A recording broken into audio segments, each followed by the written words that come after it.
Salut à tous les amis, j'espère que vous allez bien.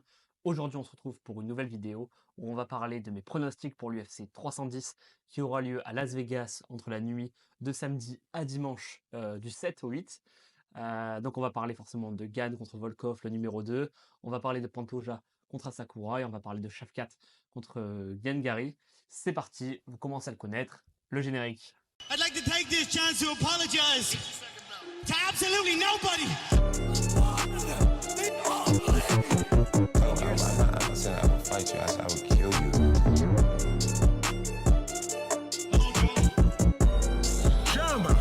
John Jones is the pound for pound best fighter in the world and the greatest fighter. Bon, tout d'abord, on va commencer donc les combats par ordre croissant. Donc, on va parler en premier lieu de Cyril Gane contre Volkov pour ce combat numéro 2. Alors, il faut savoir que Cyril Gane, on est dans une grande inconnue parce qu'il n'a plus combattu depuis septembre 2023, si je ne me trompe pas. Donc, ça fait plus d'un an et demi. C'était pour le dernier UFC à Paris contre Sergei Spivak qu'il avait remporté. Donc cette fois-ci, ça va être un combat entre round contre un adversaire qu'il a déjà rencontré par le passé, à savoir Volkov, qui entre-temps, lui, a énormément progressé. Il est devenu bien plus fort que ce qu'il n'était. Il est sur une série de 3 ou 4 victoires consécutives. Dans ce combat, il y a un vrai problème pour Cyril, c'est que Volkov, il a énormément à gagner comparé à lui. Aujourd'hui, qu'est-ce qui manque à Cyril pour progresser? C'est forcément la ceinture unifiée, c'est la ceinture détenue par, on va dire, John Jones et Thomas Spinal. Et c'est ce qui manque à sa carrière. Il a déjà eu une ceinture intérimaire. Son attrait, c'est pas forcément de combattre ceux qui sont derrière lui, mais plutôt ceux qui sont devant lui. Et on sait en catégorie de poids lourd, il n'y a plus rien au-dessus. Donc forcément, en termes de motivation, il n'y en a pas énormément. Et ça va peut-être être un des défauts de ce combat de Cyril Gane, c'est de trouver la motivation nécessaire pour gagner face à Volkov. Car là, forcément, Volkov a énormément à gagner par rapport à Cyril, parce que lui, il est forcément en position de challenger. Il veut monter, il est en position de chasseur. Donc pour lui, ça va être un énorme coup à jouer de gagner la place numéro 2 de Cyril Gane et d'être forcément le prochain sur la liste de Thomas Spinal en fonction de son résultat face à John Jones. Parce que le problème, c'est qu'en l'état, Aspinall ne veut pas lui donner un title shot à Cyril Gane, Blades non plus. Donc Blades n'a pas de title shot, mais Blades ne veut pas affronter Cyril Gane au vu des refus de ce dernier de l'affronter. Donc on est vraiment en position vraiment particulière avec Cyril. Donc on sait de toute façon que Thomas Spinal ne donnera pas une opportunité de titre à Cyril Gane ni Blades parce que l'un ne veut pas affronter, ne veut pas défendre sa ceinture intérimaire tant qu'il n'a pas défendu contre John Jones. On sait que Blades ne veut pas affronter Cyril parce que pour lui, il a trop refusé, donc il ne lui accordera pas cela. On sait que l'UFC est un peu en bif avec Cyril parce qu'ils sont un peu énervés du fait de ses tournages et de son manque d'activité. Donc aujourd'hui, Cyril, s'il veut remonter dans la catégorie et enfin pas remonter, mais remonter dans l'estime des matchmakers en vue de remporter, de combattre pour le titre des heavyweights, il doit passer forcément par une victoire contre Volkov. Donc si on se rappelle de leur dernier affrontement entre Cyril et Volkov, c'était une victoire à la décision unanime pour Cyril Gane. C'était le round 1 perdu parce qu'il avait commencé en mode ce qu'on pourrait appeler diesel, c'est-à-dire qu'il a mis énormément de temps à démarrer la rencontre, mais il a remporté les 3 rounds suivants avant pour moi de perdre le 5e round avec un résultat de 3-2, c'était une décision unanime pour lui. Mais aujourd'hui, le combat il est sur 3 rounds. Donc est-ce qu'un Volkov qui va mettre toute son énergie sur ces 3 rounds-là peut poser problème à Cyril? Je le pense. Je pense que ça va être très compliqué pour Cyril de gagner ce combat. En attendant, je pense quand même que Cyril est plus fort dans cette catégorie parce que il a, il a une allonge, il a une vitesse, il a une rapidité. Je pense que les amener au sol de Volkov, parce que lui, les black belts de JJB vont être beaucoup trop lentes pour embêter Cyril. Et je pense que Cyril va gagner naturellement. Dans la douleur, mais il va gagner. Mon pronostic pour ce combat sera une victoire de Cyril Gane à la décision à la fin du 3e round. Je pense que ça va être un combat qui va durer. Ça va être du jeu te touche sans être touché. Ça va pas être de la bagarre. Ça va être un combat même un petit peu ennuyant, à mon avis. Cyril va défendre les takedowns de Volkov. En attendant, je pense que c'est un 65-35 pour Cyril. Combat piège, je pense qu'il peut le remporter, il a largement les capacités de le faire, et il va le faire. Je pense que les conséquences d'une potentielle victoire, ce serait de se replacer dans un title shot face à Thomas Spinal après son combat contre John Jones. Donc voilà, mon pronostic, ça va être Cyril Gane à la décision. Donc ensuite, pour le Common Event, on va avoir Shavkat contre Gary. Donc c'est un combat assez particulier parce que c'est 2 partenaires à la Kill Cliff à Miami. Donc c'est 2 combattants qui se connaissent, et ça c'est toujours compliqué à gérer quand on est des combattants, et surtout à ce niveau-là. Aussi, une autre question, ça va être qui c'est qui va perdre son invincibilité. On sait que Shavkat est à un 18-0, donc 18 finish, et Yann Gary c'est 15-0. Donc forcément, c'est un qui va perdre son 0 à la fin de ce combat. c'est une opposition avec des combattants qui tous les opposent. C'est-à-dire que Shafkat, c'est un lutteur, enfin, c'est-à-dire que Shafkat est plus un lutteur qui ne parle trop peu, et à la fois Gary est un striker qui parle beaucoup trop. Donc c'est une vraie opposition de style à tous les niveaux, et ça va être intéressant forcément parce qu'on sait que les combats sont faits par des styles, et là en l'occurrence des styles aussi disparates, ça va être forcément intéressant. C'est quasiment un combat pour un titre intérimaire, parce que Shafkat devait affronter à la base Belal Muhammad pour le titre, mais il s'est blessé entre-temps. Je sais d'ailleurs qu'il a repris l'entraînement cette semaine, et je lui souhaite un prompt rétablissement à Belal.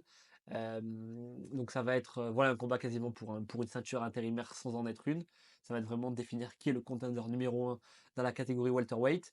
Pour l'instant, Gary, dans ses précédents combats, a plutôt bien réussi c'est les amener au sol qu'il a dû faire face. Étant un striker, c'est pas sa spécialité et il l'a fait de façon plutôt potable. Mais de là à défendre les takedowns de Shafkat, je pense que ça va être très très très compliqué. S'il veut gagner dans ce combat, il doit laisser Shafkat debout et doit garder le combat debout. Ça va être super intéressant à voir comment il s'est entraîné pour défendre les takedowns de Shafkat. Et je pense que Shafkat, sa meilleure solution pour lui, ça va être les amener au sol sur Yann Gary. Et la meilleure solution pour Shafkat pour gagner, ça va être forcément de l'emmener au sol parce que je pense que s'il reste debout, Gary a un peu plus d'avantage et que Shafkat aime trop aller à la bagarre et sur un contre, il peut se faire coucher. Donc on va voir les codes juste avant d'entrer dans mon pronostic. Donc pour moi, les codes sont beaucoup trop basses. Shafkat est à 1,22 et Gary à 3,80. Pour moi, c'est un peu plus. Shafkat a un peu plus de risque de perdre que ce qui est annoncé. Mais si on part de ce constat-là, pour moi, je mettrais. J'ai énormément de mal à voir l'Irlandais gagner ce combat. Je vois Shafkat le remporter haut la main. Et pour moi, ce sera basiquement, sans trop me poser de questions, une soumission au deuxième round ou au troisième pour Shafkat. Donc, soit vous pouvez parier plus de 2,5 rounds ou moins de 2,5 rounds. En tout cas, je vois une victoire par soumission de Shafkat au deuxième ou au troisième round. Je partirai, allez, on va dire sur le deuxième, soumission au deuxième round. Il va l'emmener au sol, grand and pound, et ça va se terminer assez vite dans ce combat. Et Shafkat aura l'opportunité d'avoir son combat enfin pour la ceinture face à Belal Muhammad. Et enfin, pour ce main event, entre Pantoja et Kaya Sakura, donc le combat qui me hype le plus parmi les trois. Pourquoi?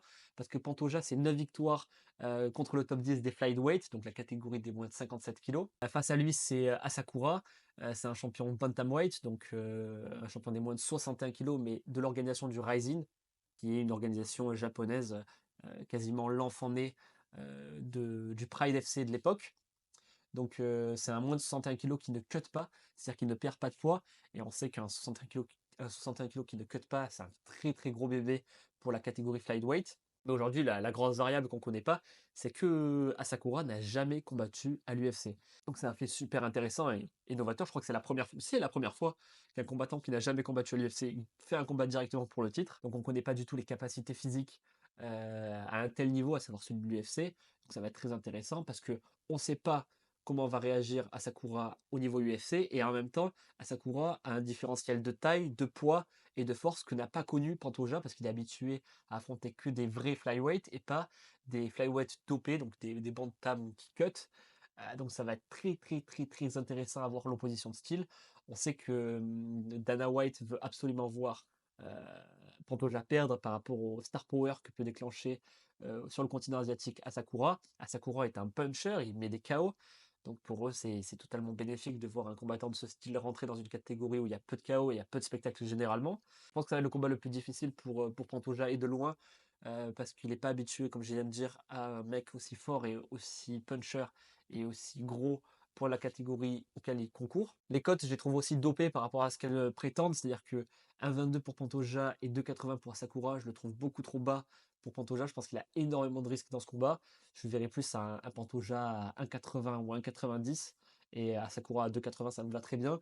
Mais je pense que le cannibale, il n'est pas au bout de ses surprises dans ce combat. Je peux voir Asakura le mettre KO très rapidement dans ce combat.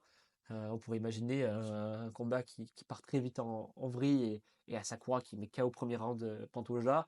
Et en même temps, pour moi, je pense que la différence de niveau entre le Rising et l'UFC, le fait qu'il a démontré 9 victoires dans le top 10 de sa catégorie, et le fait qu'il aveugle quasiment tout le monde, et ça c'est incontestable. Et je vois Pantoja gagner ce combat au quatrième ou au cinquième round par soumission, et si ça va pas au-delà, à la soumission. Mais si je devrais parier sur une cote, ce serait la cote à plus de 2,5 rounds dans ce combat. Je pense que c'est un combat qui va durer, il va avoir du mal à le terminer Pantoja, il va sans doute le réussir dans les derniers rounds, ou ça ira à la soumission. On connaît un petit peu les problèmes qu'il peut y avoir avec l'arbitrage et j'ai peur qu'en cas de décision unanime, ce soit Sakura qui gagne. Mais en tout cas, je pense que Pantoja va battre de façon unanime à Sakura. Ça, c'est sûr, que ce soit par une soumission ou à la décision. Mais c'est mon pronostic. Donc voilà, mon pronostic, ce sera Cyril Gane, Shafkat et Pantoja. Dites-moi en commentaire ce que vous avez pensé de mes pronostics. Si vous en avez aussi, mais n'hésitez pas à les mettre en commentaire. On pourrait en débattre dans l'espace commentaire. On se retrouve très vite pour un prochain épisode de Odyssée qui va paraître cette semaine. Également mes pronostics dans ces fins d'année et pour l'année prochaine, à savoir qui c'est qui sera encore champion en 2025 et encore plein de surprises. Je vous laisse découvrir ça. Le décor derrière moi va changer. On va un peu modifier tout ça. Je suis en train d'aménager mon appartement en même temps que je fais les entraînements et les vidéos. C'est très très compliqué ainsi que le travail. Bon, bref, je vous passe tous les détails. On se retrouve très vite et passez une belle soirée. Amusez-vous bien et à la prochaine.